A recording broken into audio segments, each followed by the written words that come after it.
Thank you. Hello. Oh, thanks for saying hi. That was really nice. um, so we're talking about how we integrate social listening into everything we do at the BBC. Does anyone not know what the BBC is? I feel like that might be a good place to start. You can raise your hand. I won't be offended. Okay, no, that's good. I was a bit worried that I'd have to sit there. We're the British Broadcasting Corporation, and we do TV stuff and news and things. Okay, no, it's fine. So, because we're a broadcast corporation, a lot of the business is just full of blah. We just put stuff out all of the time. So one of the biggest challenges that we had as a social analytics team and a social listening team is getting some people and some stakeholders on board to start thinking about what it is that's coming back into the business. And maybe also understanding that they're not usually talking directly to us, they're also talking in their own communities, using peer-to-peer conversation. It's unprompted, it's unscripted, it's not always pretty, there's a lot of profanity. Also, we found out the BBC also means something else. Don't look it up now. Or ever. Yeah, don't. I'll be so embarrassed. I think I'm getting red now. So, getting all that as well, and getting the business to just wake up to that being something different. And especially, I mean, I'm not, my background isn't British, so it took me a lot of kind of tug-of-warring with some people who are British to let them know that it's not just, people don't just see the BBC as the most trusted organization in the world. Sometimes what they see online is a little bit different. So, like I said, this is us talking about how we integrate social listening into everything we do at the BBC. So first, who are we? Hi, I'm Tara. I am head of social analytics at the BBC, which basically means that I am Jaya's boss because there's only the two of us. Which also makes it a big challenge when working with a large organization because it's just the two of us. How do we get the traction that we need around the business? So I've been a social media analyst for about 10 years, which in, I guess, social media realms is okay. And I've been using Brandwatch for about 8 years as a social listening tool, as well as backing that up with various research methods. And Jaya Deshpande is my colleague, who is great at stuff. I'm just Everything. kidding. Everything. She's my, she's smarter than me. Anyway, we'll move on. I digress. So how do we find social analytics at the BBC? I don't want to get into that, sorry. A lot of you are, I did see a couple of show of hands during one of the breakout sessions. You're community managers, you work with your own channels, you publish content onto your own channels. And at the BBC, we do that quite well. So whenever we're looking at social analytics, we have the owned reporting, so the community analysis. How well did my tweet do? How well did my hashtag do on a campaign? And how well is my community growing? So are my YouTube subscribers lifting or declining? And you would get this detail through Facebook Insights, social, Twitter analytics, and YouTube analytics. And then also, this is our bread and butter, which is the social listening side, and that's the bit that we kind of wanted to talk to you guys about, because I don't feel like it's always known. It's definitely known in our industry. We're social media people.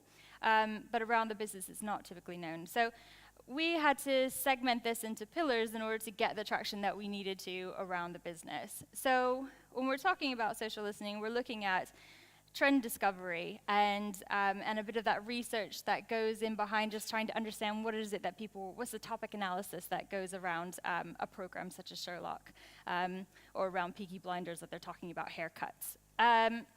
And then there's also the audience analysis, so looking at the followers of our program titles, the followers of our major brands, and also the followers of our competitors. And then cluster analysis and a bit of segmentation analysis around that. So what are the tribes that make up maybe BBC One and BBC Two's follower base, and what kind of interests do they have? I mean, are they really into sci-fi, and what can we do with that? And there's also a lot around the brand analysis and competitor analysis. So what is it about our brand that is making the impact that we need within the whole landscape? And that's usually the part that we can get a lot of traction in. So we've been trying to play around with the trend discovery research and audience analysis more so in our team than we have been in the past. But it was really important. So once we had defined the social analytics, you need to know who your user base is in your business. That way you're speaking to the right people. So we knew that editorial teams, and what we mean by editorial teams is the people who post on social. They also post online content. We knew that they would be using us quite a lot in order to get some research to understand their audiences and also understand the effectiveness of their posts. Not just in terms of, I had 15,000 likes on this post, but also who was sharing it, how far did it share, and what were the kind of conversations and emotions that were happening off the back of that. We also have journalists around the business. It's kind of self-explanatory, so the news journalists, we've got sports journalists as well. They do quite a lot of the kind of the trend discovery in order to back up and validate what they're doing, but they also want to know how well their content is being shared. We also have marketing and audiences who uses us. I think marketing, it usually fits along like really nicely. We sit within an audiences team, which is our internal research function. I feel like you might explain that better, Jaya. In the next slide, I go. Okay. We rehearse, I promise. And then we also have been trying to make some huge traction within the commissioning teams because we think this is such a cool area to like focus on. Commissioners typically don't have a lot of time. They're the ones who find programs, find program ideas, and say, yes, we'll put that onto the BBC, that looks great. And the reason that we want to chat to them is because we have access to what is trending, especially with youth audiences where we're trying to grow our impact in, and seeing what they would find as a good program that would get traction with the world. So yeah, commissioning teams we think are really cool, and we really want to do a lot more with them. So how that looks, that was a lot of moving parts. So how that would look in terms of the actual brands that we work on. We do a lot of work with the comms teams. So we find people in the PR teams and the ones who not only put stuff out on social, but maybe have like internal comms going on to see how we can help them out. We also work across the TV channels, so BBC One, which is our more kind of entertainment and family entertainment brand, so BBC Two, which is, I don't know if you know Louis Theroux, he's on BBC Two. BBC Three is our more youth-orientated channel. BBC Four is foreign language, serious, hard-hitting documentaries. CBBC, 11 to 12-year-old, or 11 to 16-year-olds, and CBB is my personal favorite, because I have a 2-year-old, is our kids channel. So we also work across our news brands. We work across sport and radio and music. So BBC Sounds came out with our podcast lately. We work across digital, so that's BBC iPlayer, which is our catch-up channel. And then we also have our regional teams. So that's Wales, England, Scotland, and Northern Ireland. And not only do we work with these guys, but we also have the individual program titles like Strictly Come Dancing and EastEnders and Peaky Blinders and Sports Personality of the Year and Hey Dougie. Again, I have a toddler.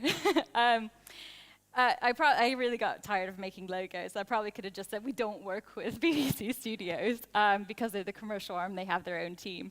But like I said, we have to contact all of these people. It gets really messy. And whenever I first joined the BBC 4 years ago, it was really messy. I don't know if you've ever sat in a meeting in a large corporation where somebody says to talk to so-and-so, and then you learn there was like 12 other people that were in that team that you probably needed to speak to as well. That's kind of how it is at the BBC, but on a daily basis. So, like I said, a lot of moving parts. So one of the key jobs that we had in order to get that traction that we needed in the business was to structure it in some kind of way. So I created this nice, pretty way of looking at it. It's not this simple, obviously, but we do kind of work in this spoken wheel type of fashion. So we have the central teams, which audiences is where Jaya and I sit, and then across that we have all of our separate divisions, and within those divisions, we may have people who work in audiences, editorial, and product. And so we in the central team work on the strategic side of distribution, and we also do a lot of the training and support functions, whereas the guys out on the ground and in the outer spokes will do things like trying to understand the strategic things that we've come up with and apply them to what they do and make them relevant to their audiences.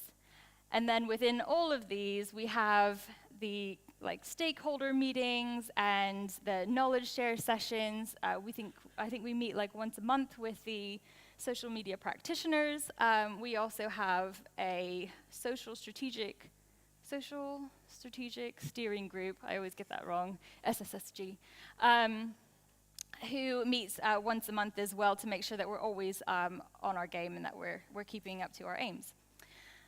So we have a lot to do. We have a lot of people to contact. So we also knew before we went out with that conversation and talked to those people that we needed to have a really solid grounding in what we do and what we talk about. So we have an ethos that we go to the business with, and that just keeps us sane, so that we know that we're not taking on a whole load of briefs that that aren't relevant but sound really cool, because I have a difficulty saying no to things. So what we do, on my team, we democratize social listening. So we make this a self-service function. We can't do everything for everyone, so we give people access to the tools. We provide the training that they need, and we also help them within their first couple of briefs to get them comfortable with the tools that they're using so that they can understand it, they can use it with ease. And we also are leading the BBC's knowledge in social, so we like to do a lot of cool stuff. We like to check out the latest research, and we also like to see how this would affect our business goals. So in terms of what we do day to day, obviously it changes. This isn't our structure every day, but a kind of broad overview. So firstly, we do a lot of supplementing and reporting. Well, I'll talk more about reporting later. But we sit within a research team. So as Tara mentioned, we sit within audience research, which is essentially a team of about 120, probably more, market researchers. So we look at what people are watching on TV. Are they watching our programs? What other stuff are they watching? That kind of thing.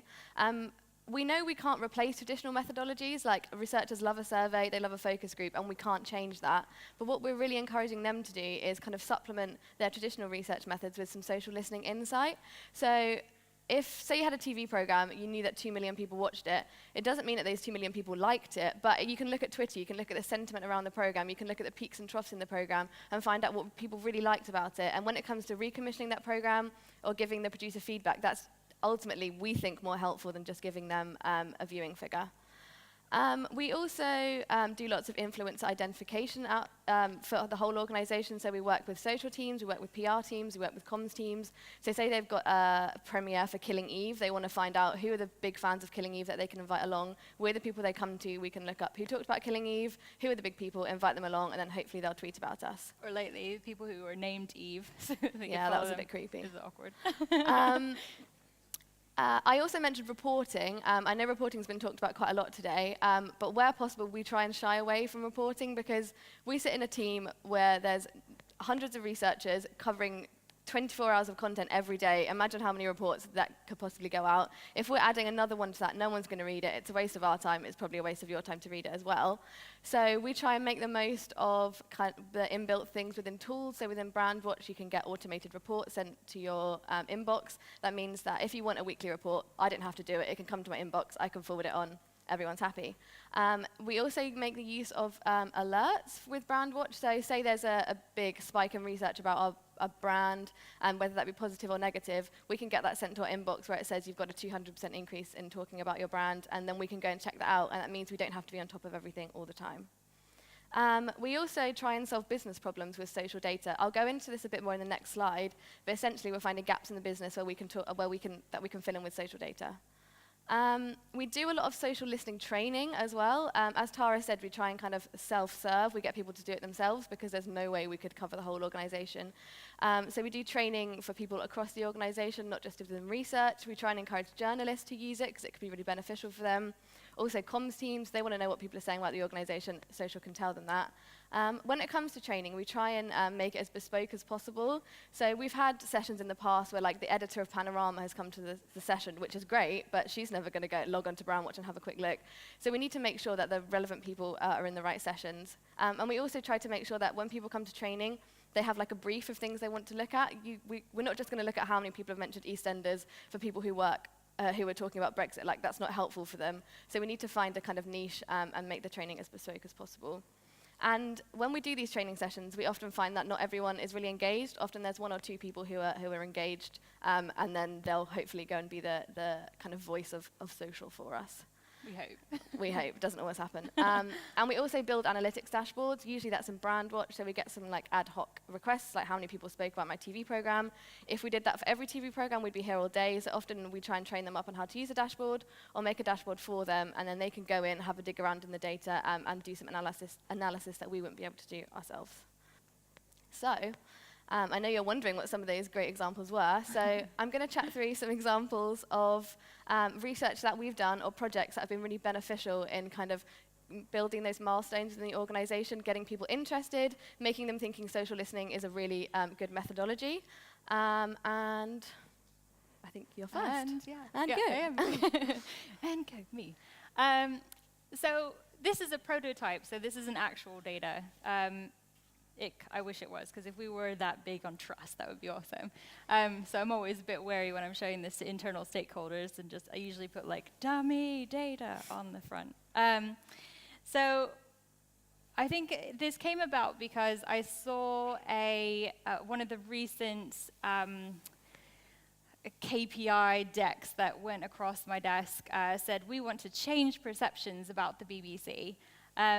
And then that sounds really cool, and a lot of marketers will pick that up, but what does that actually mean? So we use Brandwatch, which is our social listening tool of choice, to try and find like the taxonomy of how people talk about trust, and how they talk about impartiality, quality, value for money, creativity, and education, and being informative. In order to figure out what are those levers of perception that we do want to change. So for instance, if someone is talking about how they think Sherlock and Doctor Who are amazing, that would be an indication of quality for us. Or if they didn't like it, then that would be a negative perception. So this is something that we've been trying to test and understand, and I kind of like to do things, especially when we're working on projects that have like a larger strategic focus, to get things done rather than perfect. So like I said, this is a prototype that we're working on, and we've actually been boosting it up within the impartiality perspective, especially because of Brexit. Just trying to understand what people believe, how we are in terms of bias and being unbiased.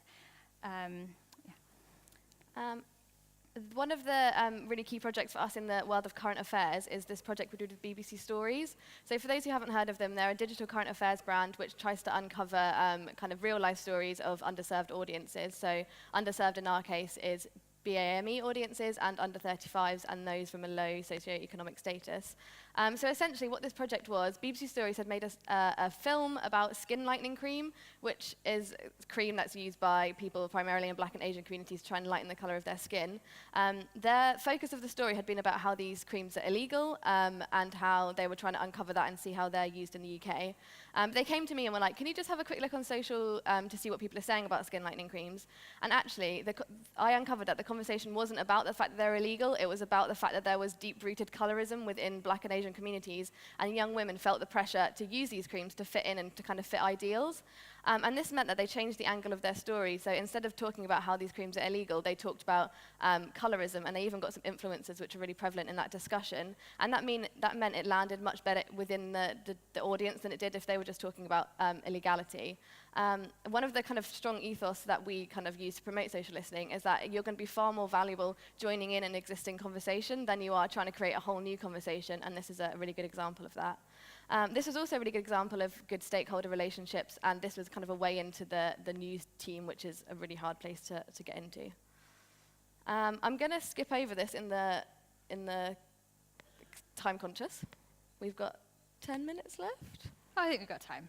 10. Okay. I'll do it quickly. Basically, this is an example of some work we did with commissioners.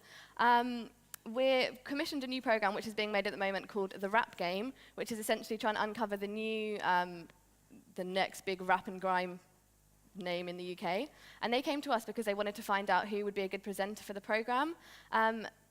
As Tara mentioned, commissioners are really busy people, and they're often white middle-class males, and I hate to think who they think are the big rap names in the community at the moment.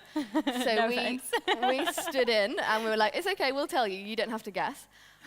So they gave us a name of some people that they thought would be good ideas, so some of the people in the pictures. And what we did, we went on social, we had a look at, were people actually talking about them? Were they relevant at the moment? Were they down with the kids? What were they talking about? Were they talking about stuff that was really inappropriate, and do we not want them associated with our brand? We also wanted to look at how engaged they were, so we used CrowdTangle to look at what kind of engagement rate they were getting on their social channels. We also wanted to look at authenticity, which I know is such a buzzword at the moment, but essentially what they were talking about, does that align with what young people are interested in? And if it does, they're probably going to be more receptive. So essentially, we used all the research we did, and we went to a focus group with people who were actually engaged with the community, and they kind of verified everything we said, and they said, yeah, this person isn't appropriate, they're out of the game, or they don't have a good rapport, or they're actually really difficult to work with. So it's quite good at uncovering things that you wouldn't be able to do through doing a quick Google, and also uncovering some topics that I know some older male commissioners might not know about, like gang culture and drill music. And thirdly, this is a project close to my heart. Essentially, the BBC have a problem with young audiences at the moment. Young people just aren't choosing to come to our organisation anymore because they've got other choices. They can go to Netflix, they can go to YouTube, they can go to Amazon. We're a small fish in a really big pond. So we need to make sure we're really in tune with what young people are talking about, and we need to make sure we're relevant to them. So someone came to us about 18 months ago and said, how can we find out what young people are talking about? We could have done a survey, but obviously that would have been redundant pretty quickly, so we wanted to make sure we were really on top of the game. As a lot of you know, you can't filter by age in social listening, so we had to try and find a way to kind of get to that youth audience. And the way we did it was using some kind of terms that young people use to express their opinion. We put that into a social listening tool, and then we saw what kind of things they were talking about. So these are some of the examples of the phrases that we use, but I think we're up to about 60 phrases all in one go.